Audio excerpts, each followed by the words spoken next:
إن الحمد لله نحمده ونستعينه ونستغفره ونعوذ بالله من شرور أنفسنا ومن سيئات أعمالنا من يهده الله فلا مضل له ومن يضلله فلا هادي له وأشهد أن لا إله إلا الله وحده لا شريك له وأشهد أن محمدا عبده ورسوله أما بعد فإن خير الحديث كتاب الله وخير الهدي هدي محمد صلى الله عليه وآله وسلم وشر الأمور محدثاتها وكل محدثة بدعة وكل بدعة ضلالة وكل ضلالة في النار.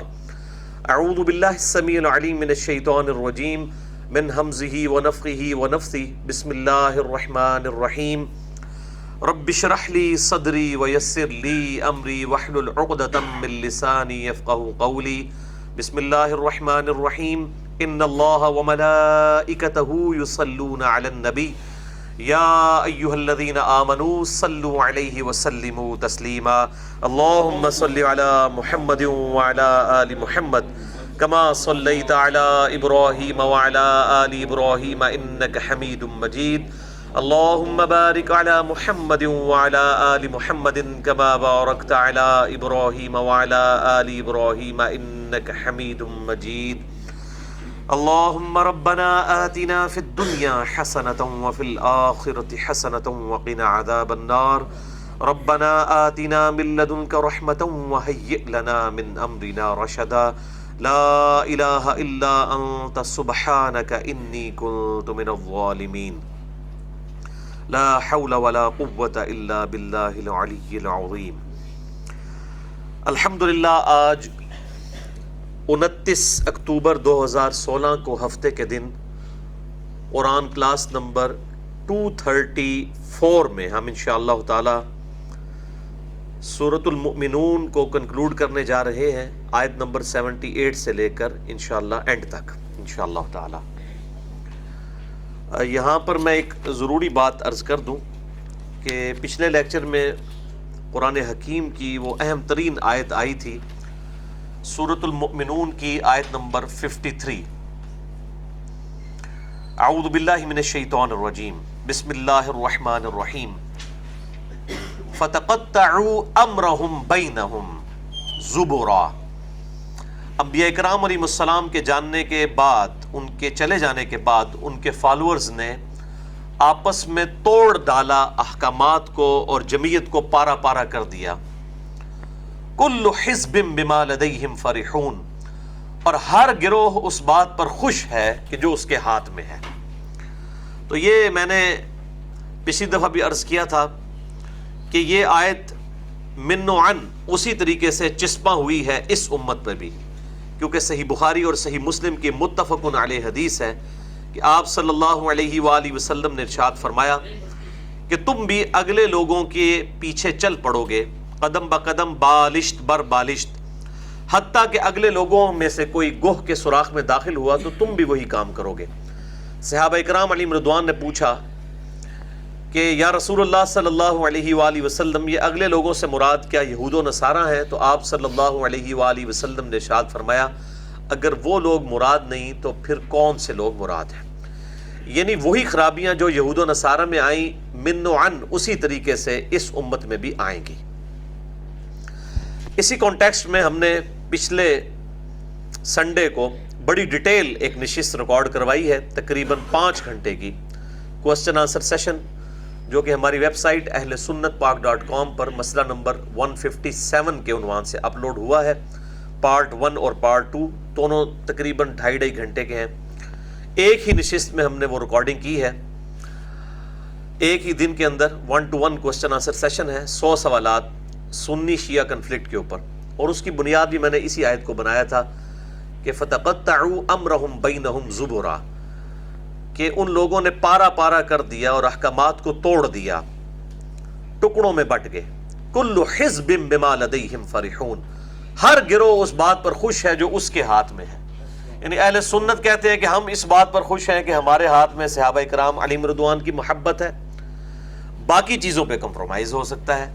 اہل تشیع اس بات پر خوش ہیں کہ ہمارے پاس اہل بیت علیہم رضوان و علیہم السلام کی محبت ہے، باقی چیزوں پر کمپرومائز ہو سکتا ہے، اور دونوں اپنی اپنی جگہ پر خوش ہیں۔ اور پھر ان کو بھی آپ اگر ڈیپ ڈگ کرنا شروع کر دیں تو اہل سنت میں بھی کئی گروہ پھر بن گئے، بریلوی، دیوبندی، اہل حدیث، اسی طریقے سے حنفی، شافعی، مالکی، حنبلی، یہ سارے آف شوٹس بنے۔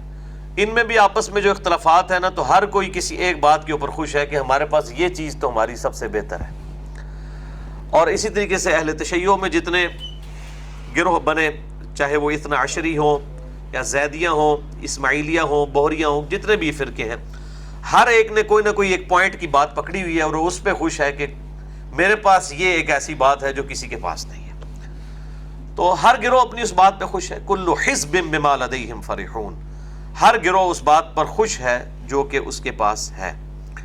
پھر اللہ تعالیٰ نے فرمایا فذرہم فی غمرتہم حتی حین، ان کو اپنی اسی مدہوشی میں رہنے دو حتیٰ کہ یہ اپنے انجام کو پہنچ جائیں گے۔ اللہ تعالیٰ فیصلہ کر دے گا کون حق پر ہے کون باطل پر۔ تو یہ آیت تقاضا کرتی تھی کہ میں اس کے اوپر گھنٹوں بولوں۔ پھر اللہ تعالیٰ کی طرف سے کرامت ہی ہوئی کہ محرم الحرام کا مہینہ تھا، اور ظاہر ہے کہ یہ جو ہمارا درس ہے یہ تقریباً 1 گھنٹے کا ہوتا ہے، یہ اس چیز کا متحمل نہیں ہے کہ ہم اتنی ڈیٹیل گفتگو ایک نشست میں ریکارڈ کروائیں، اور اسی لیے پھر ہم نے اس کے لیے اسپیشل نشست ارینج کی۔ اس میں سب کو اس طریقے سے، یعنی کہ ہم نے ایک جس کو کہتے ہیں پورے پیشن کے ساتھ دعوت نہیں دی تھی، ایک دعوت عام تھی کہ اگر کوئی آنا چاہے، کیونکہ ظاہر ہے پورا دن نکالنا ہر بندے کے بس کا روگ نہیں ہے۔ تو اتوار والے دن ہم نے پھر یہاں پر ایک بڑی ڈیٹیل نشست کی۔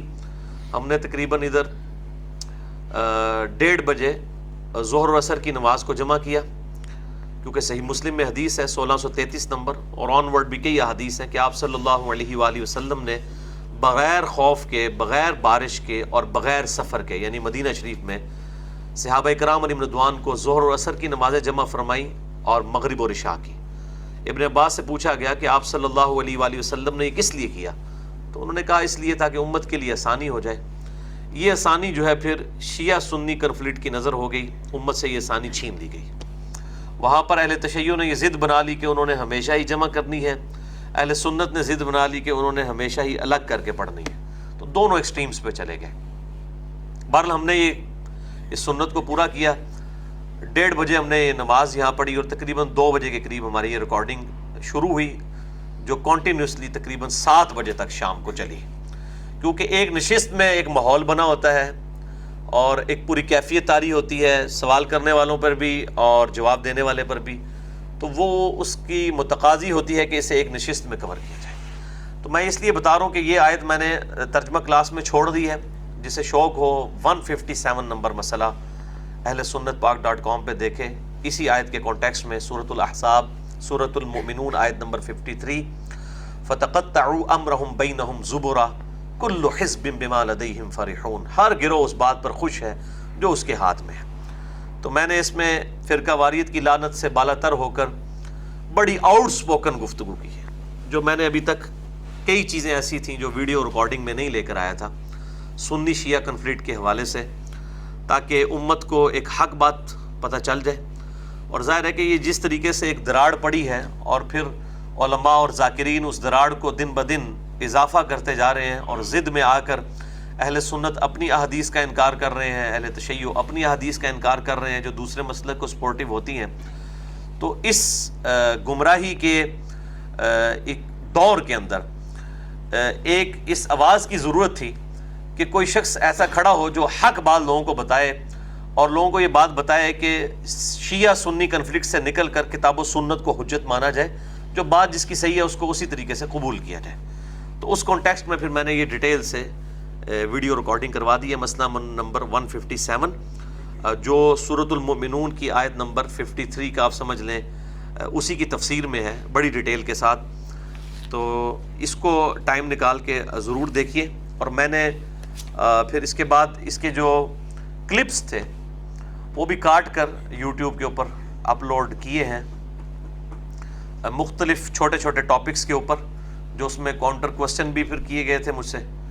تو جو کریٹیکل ٹاپکس تھے تقریباً 15 سے 20 کلپس ہم نے اپلوڈ کیے ہیں، اور وہ ایسی چیزیں ہیں کہ جو عموماً محرم کے دنوں میں سامنے آتی ہیں اور اہل سنت اور اہل تشیع کے لیے بون آف کنٹینشن بنتی ہیں۔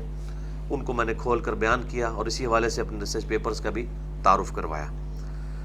تو ویسے تو میری عادت یہی ہے کہ جب یہ آیات اس قسم کی آتی ہیں، مسئلہ تقدیر پہ آیات آئیں تو میں نے تقریباً 7 گھنٹے گفتگو کی 4 نشستوں میں۔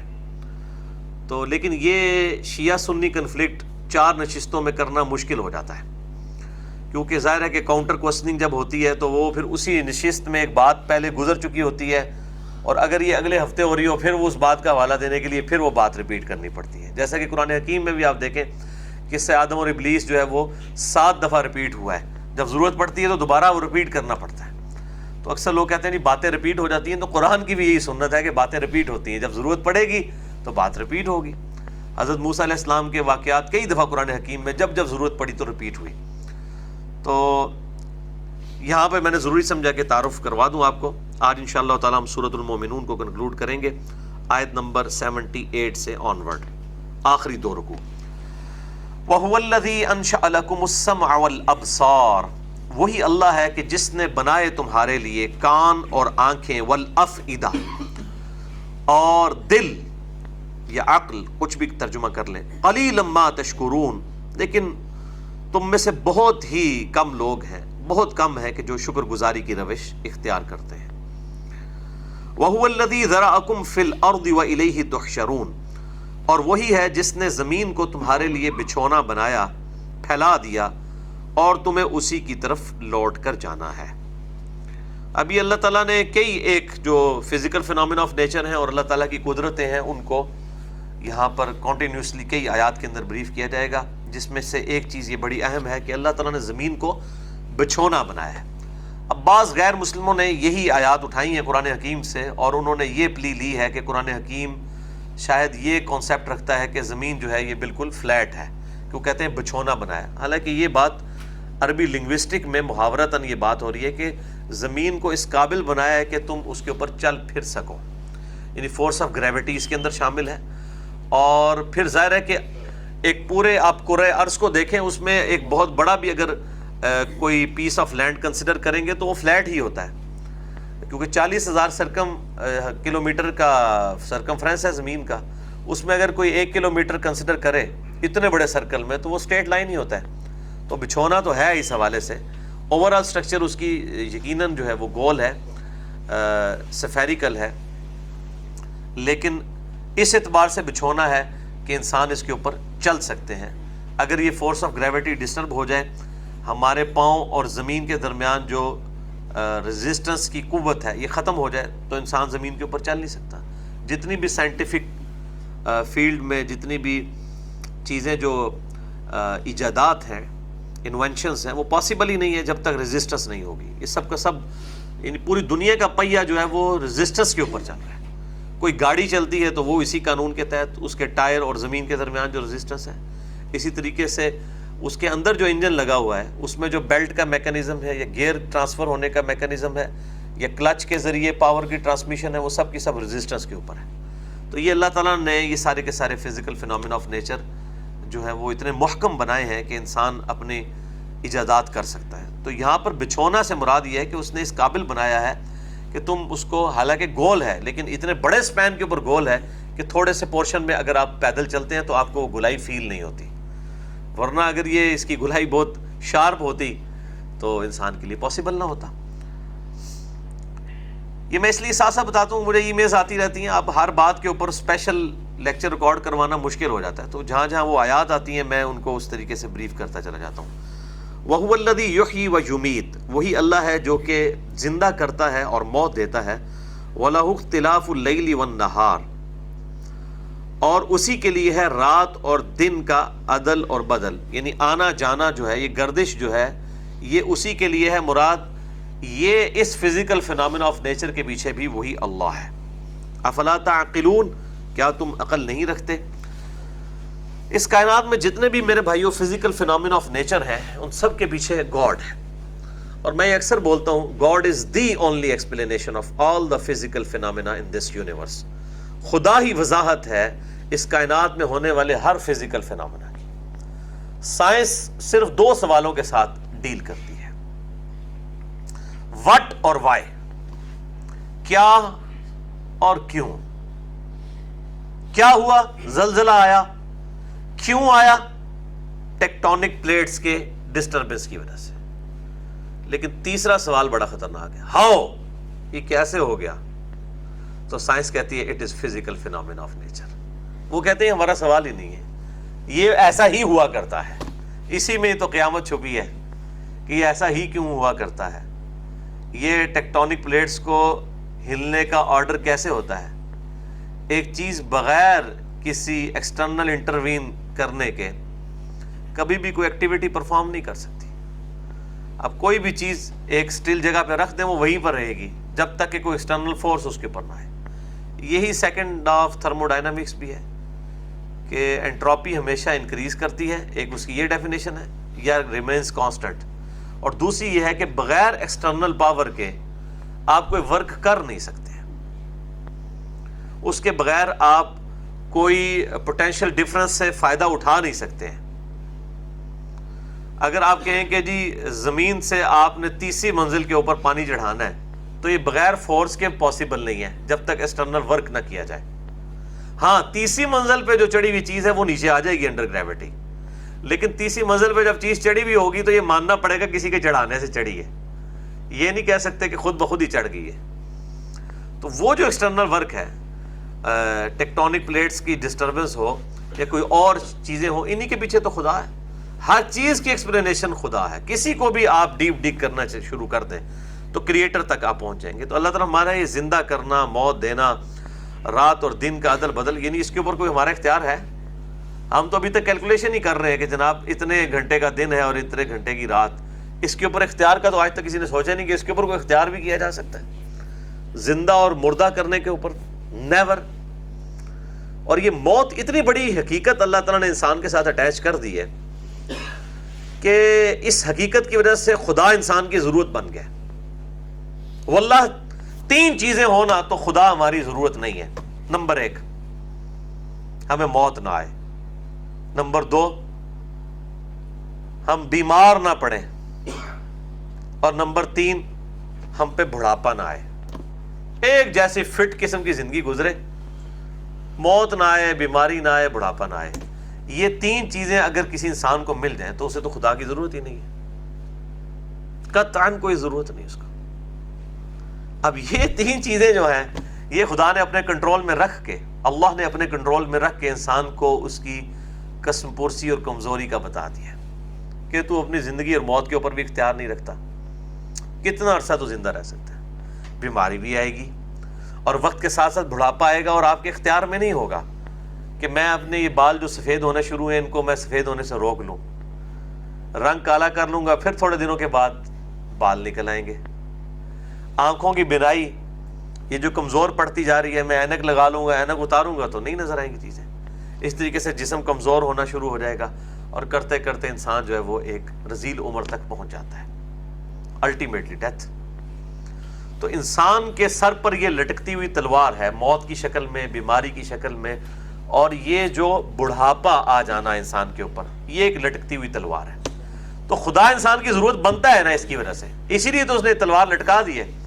اور موت اتنی بڑی حقیقت ہے کہ اس کا انکار کوئی ایتھیسٹ بھی نہیں کرتا، کوئی منکرین خدا میں سے بھی نہیں کوئی کرتا. اور اسی میں تو قیامت مضمر ہے کہ انسان مر کیوں جاتا ہے.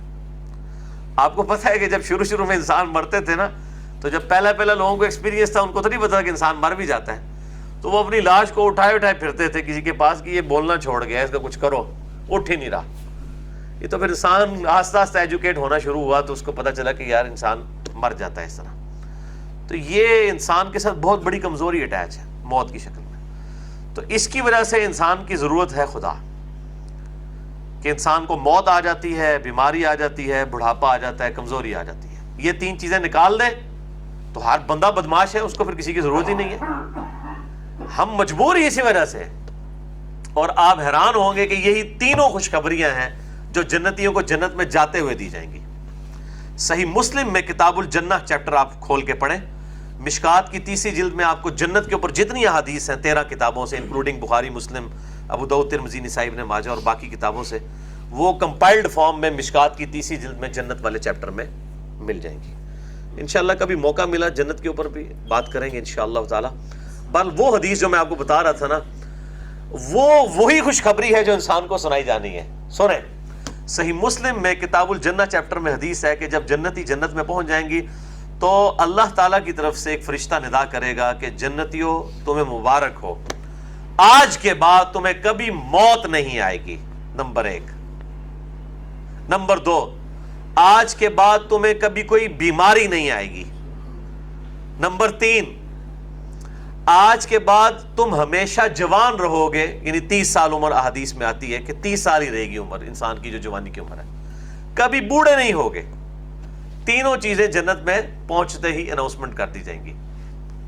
اور چوتھی چیز جو اس سے بھی بڑی ہے ایک مومن کے لیے, کیونکہ صحیح مسلم میں حدیث ہے نا کہ دنیا کی زندگی مومن کے لیے قید خانہ ہے اور کافر کے لیے جنت ہے. یعنی جنت اس لیے کہ وہ اپنی مرضی کی زندگی گزار سکتا ہے. مومن بیچارہ ڈر ڈر کے زندگی گزارتا ہے, کہیں اس بات سے اللہ ناراض نہ ہو جائے, اس بات سے ناراض نہ ہو جائے. اچھا, اب چوتھی خوشخبری جو اس میں ہے نا, نمبر 1 موت نہیں آئے گی, نمبر 2 بیماری نہیں آئے گی, نمبر 3 بڑھاپا نہیں آئے گا, ہمیشہ جوان ہوگے. چوتھی یہ ہے کہ آج کے بعد اللہ تعالیٰ تم سے کبھی ناراض نہیں ہوگا. یعنی دنیا میں سب سے بڑی ٹینشن یہی ہے نا, مراد کیا کہ جو مرضی کرو, جنت میں جو بھی کرو گے نا وہ حلال ہی ہوگا. یہ جو شریعت کی پابندی ہے نا وہ یہاں پر ہے. وہاں پر اللہ تعالیٰ نے انسان کو کھلی چھٹی دی ہوئی ہے. اس کے لیے جب کہہ دیا قرآن حکیم نے کہ جو چاہو گے وہ ملے گا, تو جو چاہو میں تو آپ قرآن حکیم اٹھا کے دیکھیں کہ اہل ایمان کو سونے کے کنگن پہنائے جائیں گے. دنیا میں آپ جناب میٹل کا کنگن نہیں پہن سکتے, یہ بھی حرام ہے. انگوٹھی بھی 4.5 ماشے کی لاؤ ہے, وہ بھی چاندی کی. اچھا, ریشمی لباس ہوگا.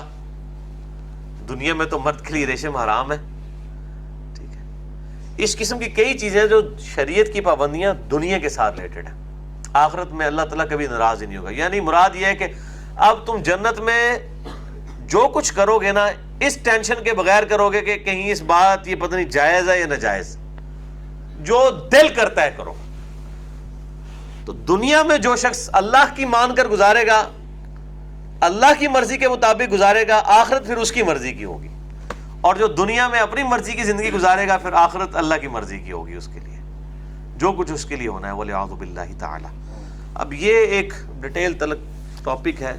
میں نے بہرحال اس حوالے سے ایکسکلوسیو ایک لیکچر دیا ہے. میں سمجھتا ہوں کہ اصلاح کے پوائنٹ آف ویو سے ایک نشست کے اندر صرف 55 منٹ کی گفتگو ہے. مسئلہ نمبر 120, اہل ایمان کی 12 خصوصیات سورۃ الفرقان کے آخری رکوع کی روشنی میں. اللہ کے جو نیک بندے ہیں, صحیح اولیاء اللہ ہیں, اولیاء الشیاطین نہیں بلکہ اللہ کے جو رحمان کے بندے ہیں, ان کی خصوصیات. رمضان المبارک میں نے وہ لیکچر مسئلہ نمبر 120 ریکارڈ کروایا تھا. اس میں نے اس طرح کی کافی باتیں کی ہیں جن کا میں آج متحمل نہیں ہوں کہ میں ان تفصیلات میں جاؤں ان احادیث کی. جسے شوق ہو تو مسئلہ نمبر 120 اہل سنت پاک.com پہ دیکھ سکتے ہیں. بل قالوا مثل ما قال الاولون, بلکہ انہوں نے بھی وہی بات کی جو کہ اگلے کفار کہا کرتے تھے. یعنی اتنے دلائل سن کر بھی آپ صلی اللہ علیہ وآلہ وسلم کی دعوت کو قبول نہیں کیا. اور وہی ایک راگ لاپا. قالوا اذا متنا وكنا ترابا, وہ کہنے لگے کہ کیا جب ہم مر کر مٹی ہو جائیں گے, ریزہ ریزہ ہو جائیں گے, وعظاما, اور ہماری ہڈیاں ہو جائیں گی, انا لمبعوثون, تو کیا ہمیں پھر سے اٹھا لیا جائے گا. یہ اگلے لوگ بھی یہی کہا کرتے تھے. اچھا, کافروں کی بھی کیٹیگری ہے. ایسے بھی کئی کافر رہے ہیں, اب بھی دنیا میں موجود ہیں, جو خدا کو مانتے ہیں, کریٹر کو مانتے ہیں, لیکن مرنے کے بعد دوبارہ اٹھائے جانے کے قائل نہیں ہیں. اسی لیے اسلام کے بنیادی 3 ہی عقائد ہیں, عقیدہ توحید, عقیدہ رسالت اور عقیدہ آخرت. تو اب وہ آخرت کے منکر ہیں, خدا کو مانتے ہیں. یہاں پہ آپ دیکھیں گے جن اللہ تعالیٰ ان سے کوسچنز کرتا ہے اور پھر جواب دیتا ہے کہ ان سے جب پوچھو گے وہ کہیں گے اللہ ہی کرتا ہے. لقد وعدنا نحن وآباؤنا هذا من قبل ان هذا الا اساطیر الاولین, بے شک ہمارے آباء و اجداد سے بھی اس قسم کے وعدے کیے گئے تھے کہ مرنے کے بعد زندہ کرو گے, تو آج تک تو ہمارے کوئی آباء و اجداد میں سے زندہ تو نہیں ہوا. یعنی وہ اس چیز کو کہتے تھے کہ اب وہ تو قیامت کا دن, وعدے کا دن ہے نا, اس سے پہلے تو نہیں کوئی زندہ ہو سکتا. ان ھذا الا اساطیر الاولین, یہ تو نہیں ہے مگر اگلے لوگوں کی کہانیاں ہیں. نعوذ باللہ. اب اللہ تعالیٰ فرما رہے ہیں نبی صلی اللہ علیہ وسلم ان مشرکین عرب سے پوچھو، قل لمن الارض ومن فیہا ان کنتم تعلمون، اے نبی ان سے پوچھو کہ بتاؤ اگر تم جانتے ہو تو یہ بتاؤ کہ کون ہے مالک اس زمین کا اور جو کچھ اس کے اندر ہے اس کا۔ سیقولون للہ، وہ ان قریب کہیں گے کہ اللہ ہی ہے مالک۔ قل افلا تذکرون، تو آپ فرمائیے کہ تم پھر نصیحت کیوں نہیں حاصل کرتے؟ جب مانتے ہو کہ اللہ ہی مالک ہے تو پھر اس سے ڈرتے کیوں نہیں ہو؟ قل من رب السماوات السبع ورب العرش العظیم، اے نبی فرمائیے کہ بتاؤ کون ہے رب ساتوں آسمان کا اور عرش عظیم کا۔ سیقولون للہ، وہ کہیں گے اللہ۔ قل افلا تتقون، تو فرماؤ کہ پھر تم اس کا تقوی کیوں نہیں اختیار کرتے، اس سے ڈرتے کیوں نہیں ہو؟ قل من بیدہ ملکوت کل شیء وہو یجیر، اے نبی صلی اللہ علیہ وآلہ وسلم فرمائیے، ان سے پوچھئے کہ کون ہے کہ جس کے قبضے قدرت میں تمام بادشاہت ہے ہر شے کی، وہو یجیر، اور وہی سب کو پناہ دینے والا ہے، ولا یجار علیہ، اور اس کی مخالفت میں کوئی کسی کو پناہ نہیں دے سکتا، کوئی فرشتہ، کوئی جن، کوئی پیغمبر، کوئی بزرگ اس کو پناہ نہیں دے سکتا جس کے لیے اللہ تعالیٰ نے ہلاکت کا ڈیسیژن کر دیا ہو، وَلِعَوْذُ بِاللَّهِ تَعَالَى ان کنتم تعلمون، اگر تم جانتے ہو۔ سیقولون للہ، وہ کہیں گے اللہ۔ قل فأنا تسحرون، تو فرماؤ کہ پھر تم دھوکے میں مبتلا ہو جاتے ہو، تم پہ جادو ہو جاتا ہے کہ جب مان رہے ہو کہ اللہ ہی اللہ ہے تو پھر تم نے یہ اور ہستیوں کے ساتھ ایسے عقیدے کیوں گھڑ لیے؟ بل آتیناہم بالحق، بلکہ حقیقت یہ ہے کہ ہم نے ان کے پاس حق یعنی قرآن لے کر آئے ہم، جو سورہ بنی اسرائیل میں آیا، وبالحق انزلناہ وبالحق نزل، قرآن کو ہم نے حق کے ساتھ پرپسفل با مقصد بنا کے کتاب کو اتارا اور یہ با مقصد بن کے اتری۔ وَإِنَّهُمْ لَكَاذِبُونَ، اور یہ تو یقیناً جھوٹے لوگ ہیں اور یہ اس کو جھٹلا رہے ہیں۔ مَتَّخَذَ اللَّهُ مِن وَلَدٍ، اللہ تعالیٰ نے اپنا بیٹا کسی کو نہیں بنایا۔ یہ مشرکین عرب کا عقیدہ تھا کہ یہ بت جو دیوتا ہم نے بنائے ہوئے ہیں یہ فرشتوں کے انہوں نے ماڈل بنائے تھے، فرشتوں کو وہ اللہ کی بیٹیاں کہتے تھے۔ اسی طریقے سے جوز اور کرسچنز بھی اس قسم کا فاسد عقیدہ رکھتے تھے۔ تو اللہ تعالیٰ نے فرمایا، یہ بڑی اہم ترین آیت ہے سورۃ المومنون کی آیت نمبر 91، یہی آیت ہے جس کے کانٹیکسٹ میں میں نے اس آیت کو بھی کوٹ کیا تھا اور دو مزید کراس ریفرنسز، اور بڑا ڈیٹیل لیکچر ہے 1.5 گھنٹے کا میرا، مسئلہ number 128، God is the only and alone creator of this universe، خدا ہی اکیلا اور واحد یکتا پیدا کرنے والا ہے اس کائنات کا، اور اس کی حکمت میں قرآن حکیم میں کئی آیات آئی ہیں، ان میں سے ایک آیت یہ بھی ہے کہ اللہ تعالیٰ فرماتا ہے مَتَّخَذَ اللَّهُ مِن وَلَدٍ، اللہ تعالیٰ کو یہ شایع نہیں ہے کہ وہ کسی کو اپنا بیٹا بنائے، وَمَا كَانَ مَعَهُ مِنْ إِلَٰهٍ، اور اگر اللہ کے ساتھ کوئی اور خدا بھی ہوتا، ظاہر ہے کہ جی جب خدا کا بیٹا ہو تو وہ خدا ہوگا، انسان کی اولاد انسان، جن کی اولاد جن، اور اگر اللہ کوئی اپنے لیے اولاد بناتا تو وہ چھوٹے آلہہ ہوتا۔ تو وہ اللہ تعالیٰ ہمارا ہے، اللہ تعالیٰ کو یہ شایع نہیں ہے کہ وہ کسی کو اپنی اولاد بنائے، وَمَا كَانَ مَعَهُ مِنْ إِلَٰهٍ، کیا اور اگر اللہ کے ساتھ کوئی اور الہ بھی ہوتا، پیرلل میں کوئی اور خدا بھی ہوتا، من الہ اذ لذهب كل الہ بما خلق ولا علا بعضهم على بعض، تو وہ جو دوسرا خدا ہے وہ اپنی مخلوق کو لے کر الگ ہو جاتا اور تمام ایک دوسرے پر غلبہ حاصل کرنے کی کوشش کرتے ہیں۔ جیسے دنیا میں بھی ہے، 3 چھوٹے بادشاہ ہیں تو ان میں سے اور ایک بڑا ہے ان کے اوپر، تو وہ چھوٹے کی بھی خواہش ہوگی کہ میں اس بڑے کو مار کے خود قبضہ کر لوں تختہ حکومت پہ۔ تو اللہ تعالیٰ فرماتا ہے کہ اگر اللہ کے ساتھ کوئی اور آلیہ ہوتے اور انہوں نے بھی کوئی مخلوقات پیدا کی ہوتی تو جب جھگڑا ہوتا تو اپنی اپنی مخلوقات لے کے سائڈ پہ ہو جاتے وہ، کہ یہ پاکستانی میں پیدا کیتے رہتے، اے جناب انڈین تسی پیدا کیتے رہتے، چائنیز تسی پیدا کیتے نے۔ تو اللہ تعالیٰ فرماتا ہے اگر اس طرح کے معاملات ہوتے تو ہر ایک خالق اپنی مخلوق لے کر الگ ہو جاتا، اور وہ ایک دوسرے پر برتری بھی کوشش کرتا کہ کسی طریقے سے وہ بڑا خدا بن جائے اور باقیوں کو مار دے. سبحان اللہ عما یصفون، پاک ہے اللہ ہر اس بےہودہ عقیدے سے جو لوگ اس کی طرف منسوب کرتے ہیں. عالم الغیب والشہادہ، وہی غیب کا جاننے والا ہے اور ظاہر کا بھی. فتعالی عما یشرکون، اور بہت بلند ہے اس شرک سے جو لوگ کر رہے ہیں. یعنی اللہ کو کوئی ٹینشن نہیں ہے. اگر اللہ تعالیٰ توحید پہ اتنا زور دے رہا ہے قرآن میں، تو کسی کے دماغ میں یہ نہ بات آ جائے کہ اللہ تعالیٰ محتاج ہو گیا ہے کہ لوگ اس کی عبادت کریں. وہ بہت بلند ہے. سبحان ربک رب العزت عما یصفون وسلام علی المرسلین والحمد للہ رب العالمین. پاک ہے تیرا رب ہر اس چیز کے شرک سے جو لوگ اس کی طرف منسوب کرتے ہیں. سلام ہو پیغمبروں پر اور تمام تعریفیں اللہ ہی کے لیے ہیں. یعنی پیغمبر اللہ کے ایسے کمیٹڈ بندے ہیں کہ ان پیغمبروں کی جو کمٹمنٹ ہے اپنے خدا کے ساتھ، وہ اکیلے بھی اگر ہوں ایک دور کے اندر، وہ اللہ کو وہی عزیز ہے. پوری مخلوق بے شک گمراہی کا راستہ اختیار کر لے، ایک ابراہیم ہی اللہ تعالیٰ سورۃ النحل میں فرماتا ہے ابراہیم اکیلا ہی پوری امت تھا. قرآن حکیم میں ابراہیم کی اتنی تعریف آئی ہے کہ انسان پریشان ہو جاتا ہے کہ ابراہیم علیہ السلام نے پتہ نہیں کوئی کتنا بڑا کارنامہ کیا ہے. حالانکہ دنیاوی اعتبار سے تو ان کی پوری دعوت جو ہے ان کی زندگی میں تو فلاپ ہی ہوئی ہے. کتنے لوگ ان پر ایمان لے کے آئے. سورۃ العنکبوت میں آتا ہے صرف ایک لوط ان پر ایمان لے کے آئے، ان کے چند گھر والے بس. آپ پتہ وہ ہجرت کر گئے تھے اپنی بیوی کو لے کے ساتھ، لیکن بعد میں اللہ تعالیٰ نے ان کی دعا قبول کی اور انہی کی اولاد میں سے آپ صلی اللہ علیہ وآلہ وسلم مبعوث ہوئے. اور ان سے پہلے بنی اسرائیل کے بھی جتنے پیغمبر ہیں وہ ابراہیم کی اولاد میں سے ہیں.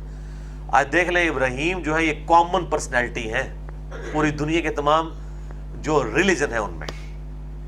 ایون ہندو بھی مانتے ہیں. یہ براہمن کا لفظ بھی وہیں سے ڈیڈکٹ ہوا ہے.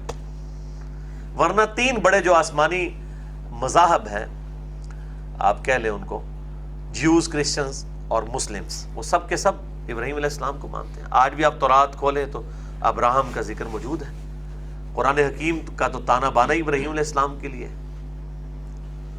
قرآن حکیم میں اللہ تعالیٰ نے ہمیں کہا کہ لقد کان لکم فی رسول اللہ اسوۃ حسنہ، نبی صلی اللہ علیہ وآلہ وسلم کی زندگی میں تمہارے لیے بہترین نمونہ ہے. اور آپ صلی اللہ علیہ وسلم کو کہا گیا ابراہیم کی زندگی میں آپ کے لیے بہترین نمونہ ہے. ما کان ابراہیم یہودی ولا نصرانیہ، ابراہیم علیہ السلام نہ تو یہودی تھے اور نہ عیسائی تھے نہ نصرانی تھے. ولکن کان حنیفا مسلما وما کان من المشرکین، بلکہ وہ تو سب سے ٹوٹ کر ایک اللہ کے ہو گئے تھے، سر تسلیم خم کرنے والے تھے، مسلم تھے اور مشرکین میں سے شامل نہیں تھے. تو مجھے یاد ہے ڈاکٹر سرار صاحب جب بھی آیت پڑھا کرتے تھے تو وہ کہا کرتے تھے کہ نبی صلی اللہ علیہ وسلم نہ بریلوی تھے نہ دیوبندی تھے، بلکہ وہ تو مسلم تھے. تو یہ وہی بات ہے، من و عن اسی طریقے سے خرابی اس امت میں بھی آ گئی نا. نبی صلی اللہ علیہ وسلم نہ سنی تھے نہ شیعہ تھے، بلکہ سب سے ٹوٹ کر ایک اللہ کے ہو گئے تھے، مسلم تھے. اسی رشتے پہ ہمیں فخر محسوس کرنا چاہیے. اپنے آپ کو مسلم اور مسلمان کہلوانے کے اوپر فخر محسوس کرنا چاہیے. تو اللہ تعالیٰ اتنی تعریف کرتا ہے ابراہیم علیہ السلام کی، تو آپ کو حیرانگی ہوگی کہ ابراہیم علیہ السلام کو کوانٹٹی وائز کوئی کامیابی حاصل نہیں ہوئی. لیکن اللہ کے حضور کوانٹٹی ایتھینٹسٹی نہیں ہے بلکہ کوالٹی ہے. ایک ابراہیم ہی ہو اور وہ مخلص ہو، مخلص بھی اللہ کے چنے ہوئے بھی اور مخلص بھی، اخلاص والے، تو وہ اللہ تعالیٰ کو کروڑوں لوگوں سے بہتر ہے. تو اسی لیے اللہ تعالیٰ نے پھر سورہ الصافات میں ایک ایک نبی جو اولو العزم تھے ان کا ذکر کیا اور پیغمبروں پر سلامتی بھیجی. سلام علی موسیٰ و ہارون، سلام علی الیاسین، اس لیے باقی پیغمبروں پہ، اور اینڈ پہ کنکلوڈ کیا ہے سبحان ربک رب العزت عما یصفون. پاک ہے تیرا رب ہر اس چیز کی برائی سے جو لوگ اس کی طرف منسوب کرتے ہیں. وسلام علی المرسلین، اور سلامتی ہو تمام پیغمبروں پر. والحمد للہ رب العالمین، اور تمام تعریفیں تو الٹیمیٹلی ہے ہی خدا کے لیے جو تمام جہانوں کا پالنے والا ہے. تو یہ پیغمبر جو ہے نا جی، یہ ایسے لوگ ہیں کہ اللہ تعالیٰ ان کی اس پیشن کے ساتھ تعریف فرماتا ہے، ان پہ سلامتی بھیجتا ہے. اور یہ درود شریف بھی ہے. درود شریف کے اوپر میں نے پورا لیکچر دیا، مسئلہ نمبر 56، 5 سنت سیکھے میں نے احادیث کی کتابوں سے بتائے، ان میں سے ایک یہ صیغہ بھی تھا، سبحان ربک رب العزت عما یصفون وسلام علی المرسلین والحمد للہ رب العالمین۔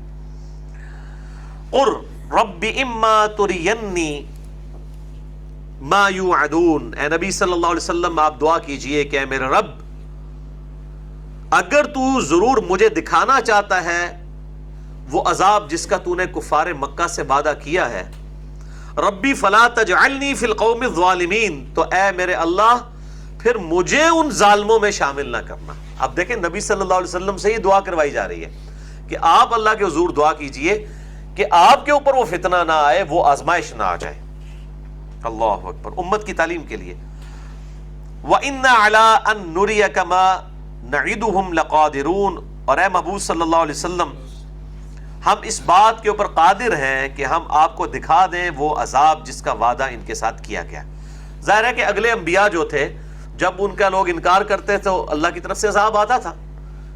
موسیٰ علیہ السلام کے مخالفین سمندر میں غرق ہوئے، نوح علیہ السلام کے مخالفین جو ہیں ان کو طوفان کے ذریعے برباد کیا گیا، لوط علیہ السلام کے مخالفین کے اوپر اللہ کی طرف سے جو ہے وہ عذاب کا کوڑا پتھروں کی بارش کی شکل میں پڑا، اور اس قسم کے سارے عذابات آئے۔ ہمارے نبی کے کیس میں بھی کوئی عذاب ایسا آنا چاہیے تھا نا، کیونکہ رسولوں کا انکار کرنے کے بعد اللہ تعالیٰ کی طرف سے عذاب استحصال آتا ہے۔ لیکن ہمارے نبی صلی اللہ علیہ وآلہ وسلم کے کیس میں وہ عذاب استحصال جو ہے وہ آیا ہے قتال کی شکل میں۔ صحابہ اکرام علیہم رضوان کو اللہ تعالیٰ نے مسلط کر دیا کفار کے اوپر۔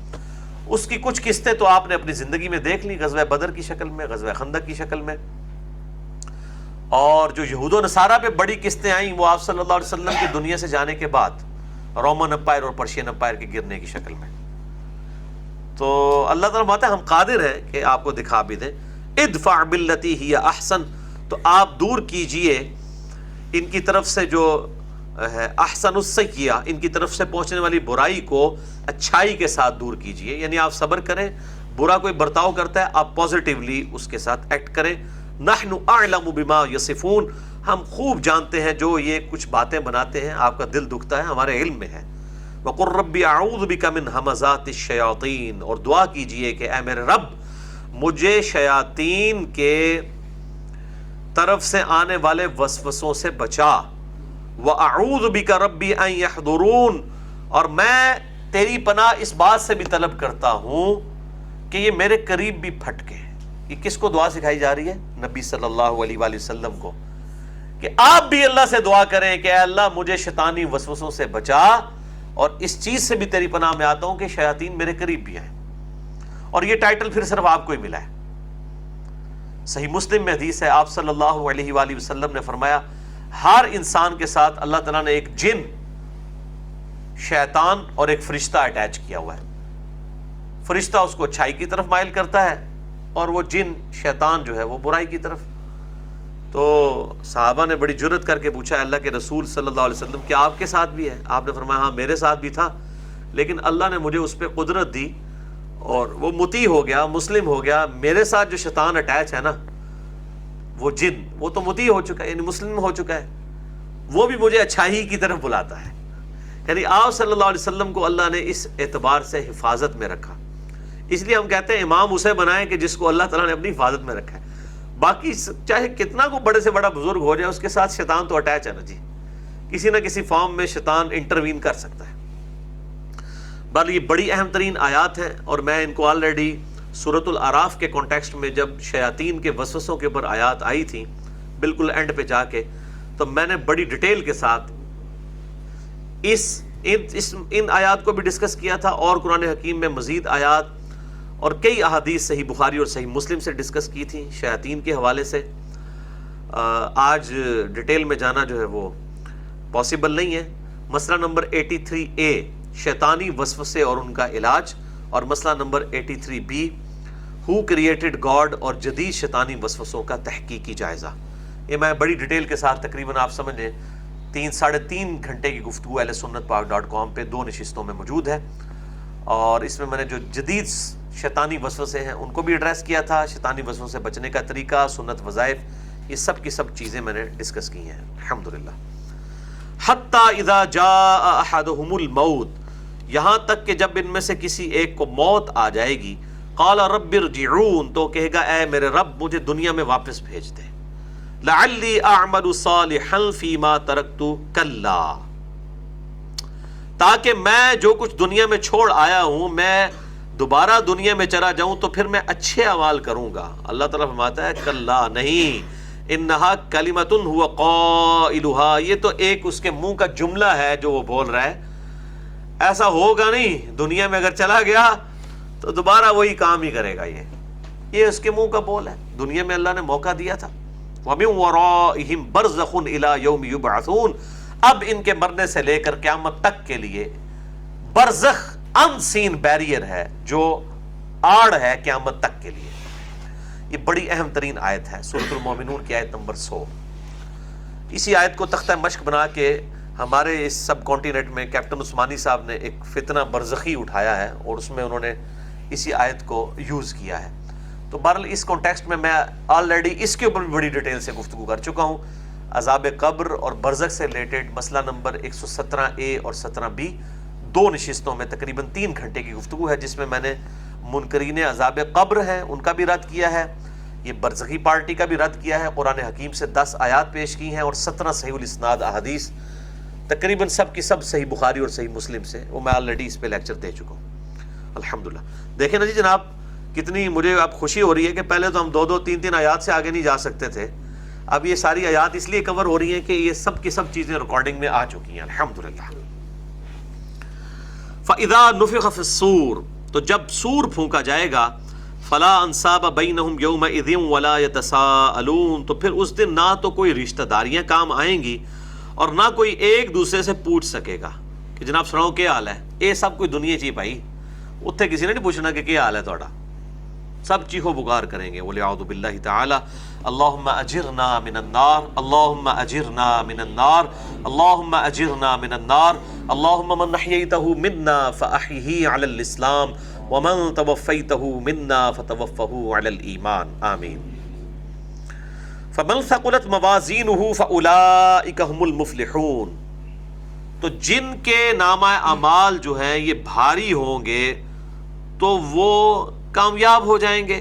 ومن خفت موازینہ، اور جن کے پلڑے ہلکے ہوں گے، فاولئک الذین خسروا انفسهم فی جہنم خالدون، تو وہ لوگ ایسے ہوں گے کہ جنہوں نے اپنے آپ کو خسارے میں ڈال دیا اور وہ ہمیشہ رہیں گے دوزخ میں.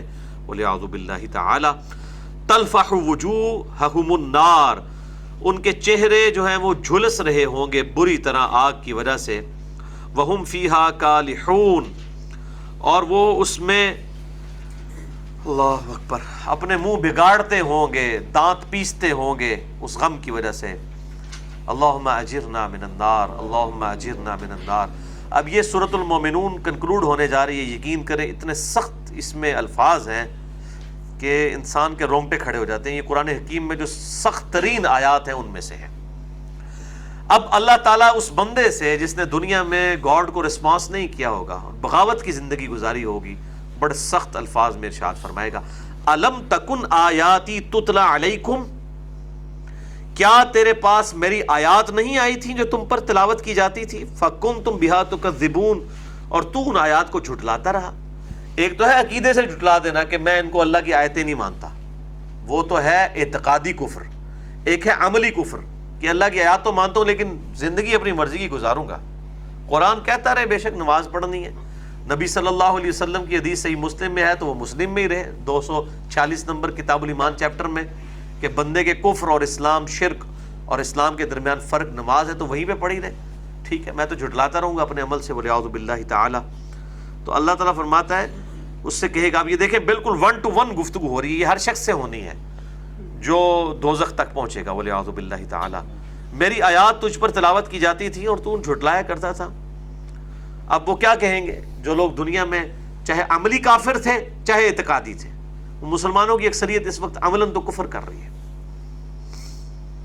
اعتقاداً مسلمان ہے لیکن عملاً تو کفر ہے. قالوا ربنا غلبت علینا شقوتنا، وہ کہیں گے اے ہمارے رب، ہم پر تو ہماری تقدیر غالب آ گئی جو شقاوت تھی. وَكُنَّا قَوْمًا ضَالِّينَ، اور ہم تو بڑے گمراہ لوگ تھے. یعنی اب وہ معاملہ تقدیر کے اوپر ڈالیں گے. ظاہر ہے کہ جب معاملہ اسٹیبلش ہو جائے اس کے بعد آپ تقدیر پہ ڈال سکتے ہیں. یعنی کوئی شخص کسی کو تھپڑ مارنے سے پہلے کہے کہ تیری تقدیر میں لکھا ہوا ہے کہ میں تجھے تھپڑ ماروں، یہ نہیں ہو سکتا. ہاں جب کوئی ایکٹیویٹی پرفارم ہو جائے اس کے بعد کہہ سکتے ہیں آپ. جس طرح حضرت آدم علیہ السلام کے بارے میں بخاری مسلم میں آتا ہے کہ موسیٰ علیہ السلام سے جب ان کی گفتگو ہوئی، اللہ تعالیٰ نے عالم ارواح میں کروائی، تو انہوں نے یہی بات کی کہ میری تقدیر میں یہ چیز لکھی ہوئی تھی میری پیدائش سے بھی پہلے کہ مجھ سے یہ خطا ہونی ہے. تو جب خطا ہو جائے اس کے بعد تقدیر کی طرف آپ منسوب کر سکتے ہیں، وہ تو ڈیفینٹ ہوگی، ورنہ پہلے تو کوئی شخص نہیں کہہ سکتا. یعنی کوئی شخص وثوق کے ساتھ کہہ سکتا تھا کہ جی ابو سفیان آخری وقت میں اسلام قبول کر لیں گے. حالات و واقعات تو یہ بتا رہے تھے کہ بدبخت ہیں لیکن اسلام قبول کر لیا. آج ہم ان کو رضی اللہ تعالیٰ عنہ کہتے ہیں. تو جب تقدیر کا غلبہ ہو اس کے بعد آپ یہ بات کر سکتے ہیں. اور بالکل اس کے برعکس جناب ابو طالب کو آپ دیکھ لیں کہ ان کے اوپر تقدیر والا معاملہ غالب آیا. ہم ان کا نام احترام سے لیتے ہیں، ہمارے نبی پہ ان کے احسانات ہیں صلی اللہ علیہ وآلہ وسلم، ظاہر پوری امت پہ احسان ہے. میں نے اس لیے ان کے اس حوالے سے پورا لیکچر بھی ایمان ابی طالب پہ اور ایمان والدین مصطفیٰ صلی اللہ علیہ وآلہ وسلم پہ مسئلہ نمبر 98 ریکارڈ کروا دیا ہے. جسے شوق ہو تو وہ دیکھ سکتا ہے. تو بعد میں منسوب کیا جا سکتا ہے. تو اب وہ خود مانیں گے اے اللہ ہم تو بدبخت ہی ہماری غالب آئی ہم پر، ہم گمراہ تھے. ربنا اخرجنا منہا فإن عدنا فإنا ظالمون. اے اللہ ایک دفعہ ہمیں یہاں سے نکال دے، اگر اب ہم نے کوئی بری حرکت کی تو یا اللہ پھر ہم ظالم ہوں گے، پھر ہمیں جو مرضی سزا دینا. لیکن یہ تو دنیا میں کوئی انسان کسی پیپر میں فیل ہو جائے نا تو کوئی چانسز ہیں کہ کوئی ریپیٹ کر لے گا، سپلی آ جائے گی. لیکن یہ اتنا بڑا آپ جس کو کہہ لیں کہ دنیاوی اعتبار سے یہ آزمائش والا معاملہ ہے کہ یہ زندگی ایک دفعہ ہی ملی ہے، دوبارہ نہیں مل سکتی. بہت بڑی آزمائش ہے اللہ تعالیٰ کی طرف سے یہ. تو لوگ کہیں گے اے اللہ ہمیں دوبارہ دنیا میں بھیج دے، اب ہم نے کچھ کیا تو ہم ظالم ہوں گے. قال اخسئوا فیہا ولا تکلمون. اللہ تعالیٰ فرمائے گا پھٹکاری ہوئی حالت میں اسی طریقے سے دوزخ میں رہو اور مجھ سے بات بھی مت کرو. اب وہ اللہ تعالیٰ اپنی جسٹیفیکیشن دے گا کہ میں تمہیں اس قابل بھی نہیں سمجھ رہا کہ تم مجھ سے بات کرو. کیوں؟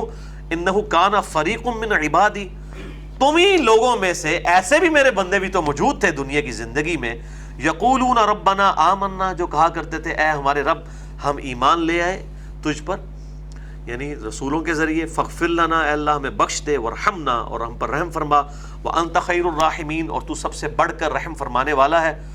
فاتخذتموہم سخریہ، اور تم دنیا میں ان کے ساتھ مذاق کیا کرتے تھے.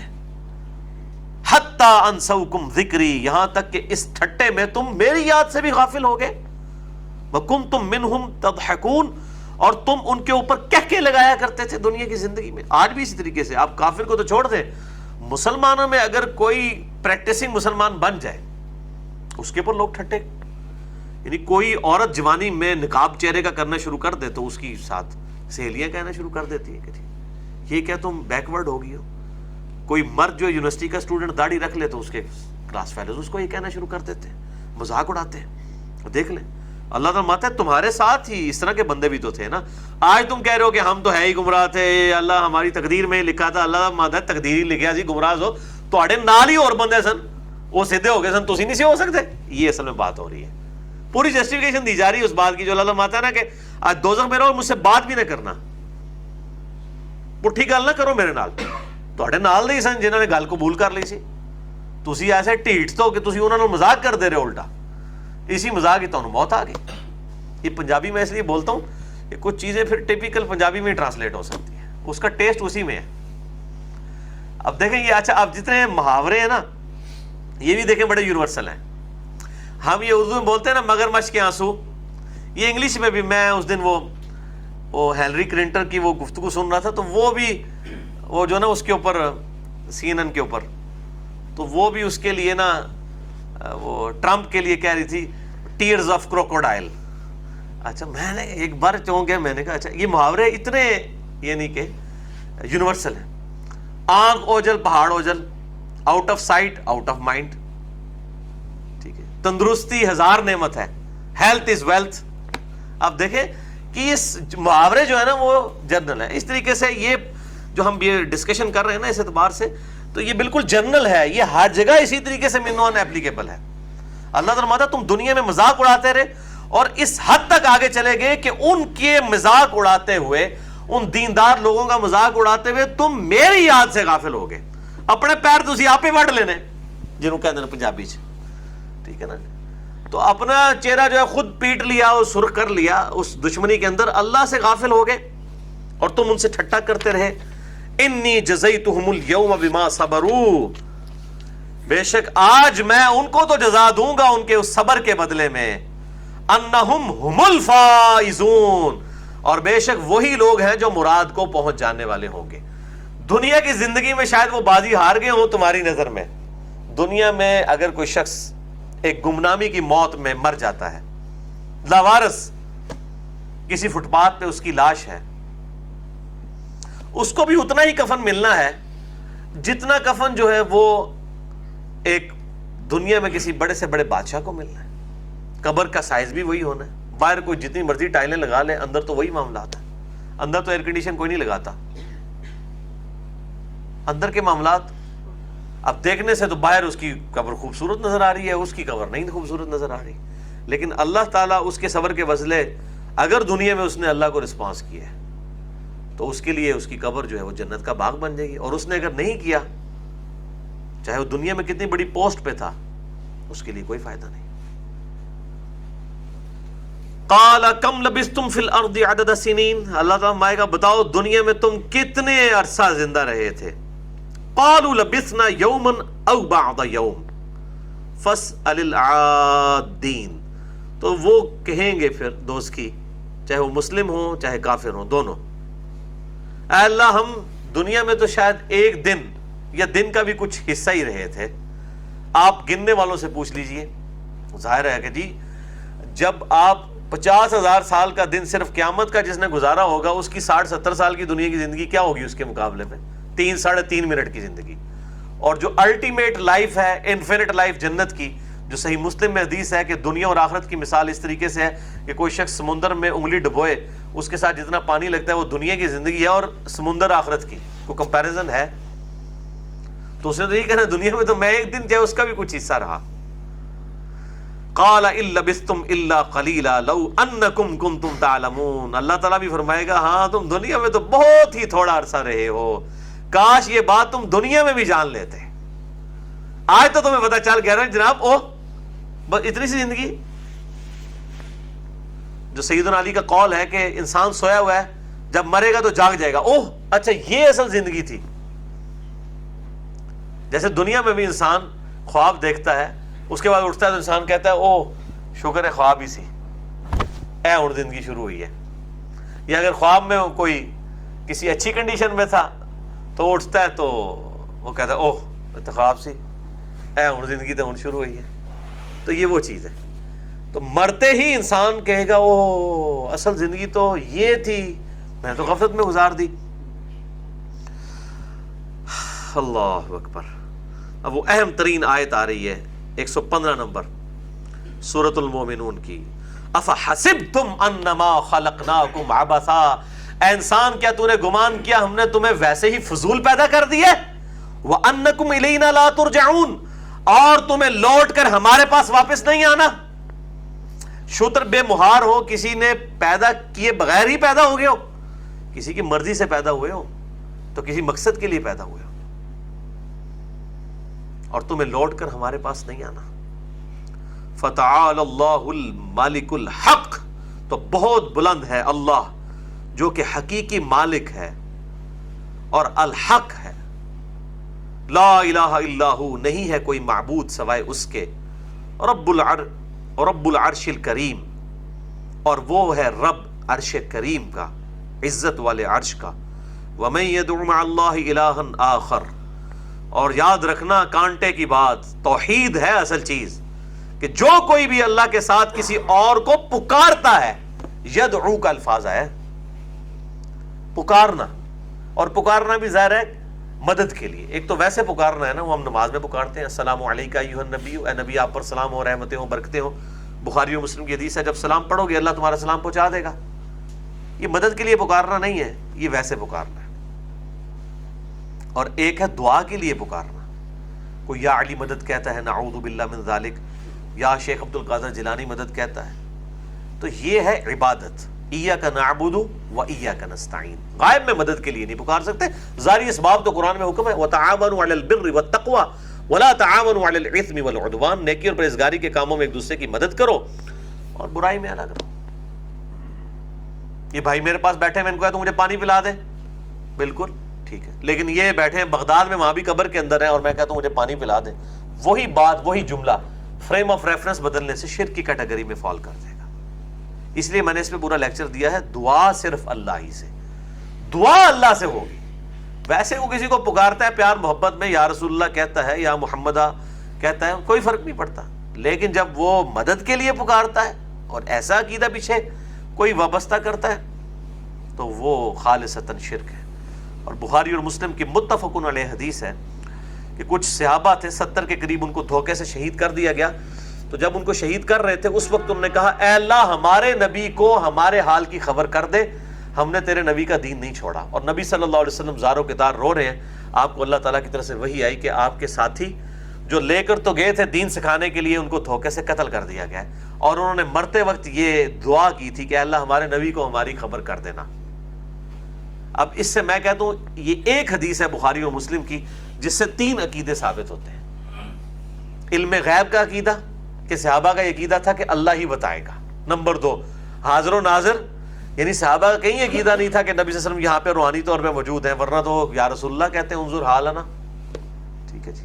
اور نمبر 3 یہ جو استعانت والا معاملہ ہے، مدد والا معاملہ ہے، وہ بھی نہیں. انہوں نے اللہ کو کہا کہ اے اللہ ہمارے نبی تک ہماری یہ خبر پہنچا دے.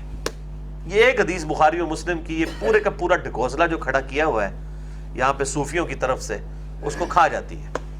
تو میں نے الگ سے ایک پورا لیکچر دیا ہے مسئلہ نمبر 3 دعا صرف اللہ ہی سے اہل سنت پاک .com پر، اور ریسرچ پیپر بھی ہے 8 صفحوں کا دعا صرف اللہ ہی سے. لیکچر کے اینڈ پہ آپ سب کو مل بھی جائے گا. وہ اس میں جتنے یہ دھوکے دیتے ہیں، کبھی توسل کے نام پر، کبھی جو ہے وہ فرشتوں کی مدد کے نام کے اوپر، کبھی کچھ، تو میں نے سب کی سب چیزیں اس میں ایڈریس کی ہیں. تو اللہ تعالیٰ فرماتا ہے جو کوئی بھی اللہ کے ساتھ پکارے گا کسی اور الہ کو. اچھا اب وہ اس سے پلی لیتے ہیں، کہتے ہیں جی ہم پکارتے ضرور ہیں لیکن خدا سمجھ کے نہیں پکارتے. یہ کتنا بڑا دھوکہ دے رہے ہوتے ہیں کہ جی ہم شیخ عبد القادر جیلانی کو خدا تو نہیں مانتے. بھائی اللہ تو انکار کر رہا ہے پکارنے کا مدد کے لیے. اللہ تعالیٰ تو کہتا ہے کہ جو مدد کے لیے پکارے گا چاہے وہ اس کو خدا مانے یا نہ مانے، وہ اس کو خدا مان رہا ہے. سورۃ النمل کی آیت ہے اَمَّن یُجِیبُ الْمُضْطَرَّ اِذَا دَعَاهُ. بھلا بتاؤ تو کون ہے جو تکلیف اور مصیبت میں گھرے ہوئے شخص کی فریاد کو سنتا ہے. وَيَكْشِفُ السُّوءَ اور اس سے برائی کو دور بھی کر دیتا ہے. وَيَجْعَلُكُمْ خُلَفَاءَ الْأَرْضِ اور تمہیں زمین پہ اگلوں کا خلیفہ کرتا ہے. تم مر جاتے ہو، تمہارے ماں باپ کے مرنے کے بعد تم مر جاؤ گے، تمہاری اولاد. الہ مع اللہ، کیا اللہ تعالیٰ کے ساتھ کوئی اور الہ بھی ہے؟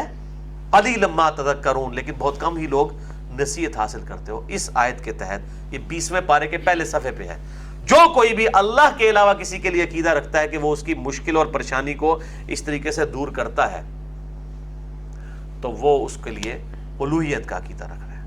اور اسی کو اللہ تعالیٰ نے نفی کی ہے ایاک نعبد و ایاک نستعین. عبادت صرف تیری ہے اللہ، اور مدد بھی صرف تجھی سے مانگیں گے، دعا صرف تجھی سے کریں گے. اور میں اس میں اکثر بولا کرتا ہوں اس بات میں جھگڑا نہیں ہے کہ سیدنا علی کو اختیار ہے کہ نہیں.